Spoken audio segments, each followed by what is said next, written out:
Hello दोस्तों, कैसे हैं आप सब। तो एक और कहानी में लेकर आई हूँ विक्रम और बेताल की, जिसका नाम है विद्या क्यों नष्ट हो गई। तो दोस्तों, इस कहानी के माध्यम से हम जानेंगे कि आखिरकार ब्राह्मण और योगी की विद्या क्यों नष्ट हो गई। तो चलिए दोस्तों, सुनते हैं ये कहानी। तो दोस्तों, बहुत समय पहले की बात है। उज्जैन नगरी में महासेन नाम का राजा राज्य किया करता था। उसके राज्य में वासुदेव शर्मा नाम का एक ब्राह्मण रहता था। उस ब्राह्मण के गुणाकार नाम का एक बेटा था। उस ब्राह्मण का बेटा गुणाकार बड़ा ही जुआरी था। वह अपने पिता का सारा धन जुए में हार गया था, जिस कारण ब्राह्मण ने उसे घर से निकाल दिया था। जिस कारण वह दूसरे नगर में पहुंचा। वहां उसे एक योगी मिला। योगी ने उस ब्राह्मण के बेटे को उदास देखा तो उदासी का कारण पूछा। योगी ने कहा, लो पहले कुछ खा लो। गुणाकार ने जवाब दिया, मैं ब्राह्मण का बेटा हूँ, आपकी भिक्षा कैसे खा सकता हूँ।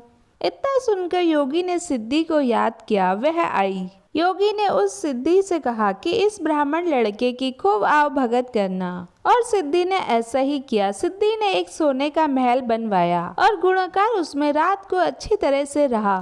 सवेरे उठते ही गुणाकार ने देखा कि महल आदि कुछ भी नहीं है। गुणाकार उठा और उस योगी के पास गया और कहने लगा, महाराज, मैं उस स्त्री के बिना नहीं रह सकता। तब योगी ने गुणाकार से कहा, वह तुम्हें एक विद्या प्राप्त करने से मिलेगी और वह विद्या तुम्हें जल के अंदर खड़े होकर मंत्र जाप करने से मिलेगी। लेकिन जब वह लड़की तुम्हें मेरी सिद्धि से मिल सकती है तो तुम विद्या प्राप्त करके क्या करोगे। लेकिन तभी गुणाकार ने कहा, नहीं, मैं स्वयं पानी में खड़ा रहकर मंत्र जाप कर उसे प्राप्त करूंगा। पर तभी योगी बोला, कहीं ऐसा ना हो कि तुम विद्या प्राप्त ना कर पाओ और मेरी भी विद्या नष्ट हो जाए। पर गुणाकार ना माना। योगी ने उसे नदी के किनारे ले जाकर मंत्र बता दिए और कहा कि जब तुम जाप करते हुए माया से मोहित होगे तब मैं तुम पर अपनी विद्या का प्रयोग करूंगा और उस समय तुम अग्नि में प्रवेश कर जाना। गुणाकार जप करने लगा। जब वह माया से एकदम मोहित हो गया तो क्या देखता है कि वह किसी ब्राह्मण के बेटे के रूप में पैदा हुआ है और क्या देखता है कि उसका ब्याह भी हो गया है और बाल बच्चे भी हो गए हैं। तभी वह अपने जन्म की बात भूल गया। तभी योगी ने अपनी विद्या का प्रयोग किया। गुणाकार माया रहित होकर अग्नि में प्रवेश करने को तैयार हुआ। उसी समय गुणाकार देखता है कि उसे मरता देख उसके माँ बाप और दूसरे लोग रो रहे हैं और उसे आग में जाने से रोक रहे हैं। गुणाकार सोच में पड़ गया और सोचने लगा कि मेरे मरने पर ये सब भी मर जाएंगे, मैं इन सब को दुखी नहीं कर सकता। गुणाकार सोच रहा होता है कि उसके दिमाग में एक और ख्याल आता है कि पता नहीं योगी की बात सच हो या ना हो। इस तरह सोचता सोचता गुणाकार आग में घुसा तो आग ठंडी हो गई और माया भी शांत हो गई। गुणाकार चकित होकर योगी के पास आया और उसे सारा हाल बता दिया। योगी ने कहा, मैंने तो तुम्हें पहले ही कहा था पर तुम नहीं माने। योगी ने गुणाकार से कहा, मालूम होता है कि तुम्हारे मन में कोई कसर रह गई। गुणाकार ने कहा, योगी जी अब क्या होगा।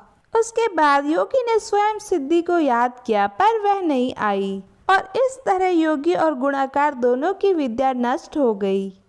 इतनी कथा कहकर बेताल ने पूछा, राजन बताओ कि इन दोनों की विद्या क्यों नष्ट हो गई। राजा विक्रम ने उत्तर दिया, इसका जवाब साफ है, निर्मल और शुद्ध संकल्प करने से ही सिद्धि प्राप्त होती है। गुणाकार के मन में शंका हुई कि पता नहीं योगी की सिद्धि सच होगी या नहीं, जिस कारण गुणाकार सिद्धि प्राप्त ना कर सका। और योगी की विद्या इसलिए नष्ट हुई कि उसने अपात्र को विद्या दी, जिस कारण उन दोनों की, योगी और गुणाकार की विद्या नष्ट हो गई। राजा का उत्तर जान बेताल बोला, राजन तूने सही उत्तर दिया पर तू बोला और मैं गया।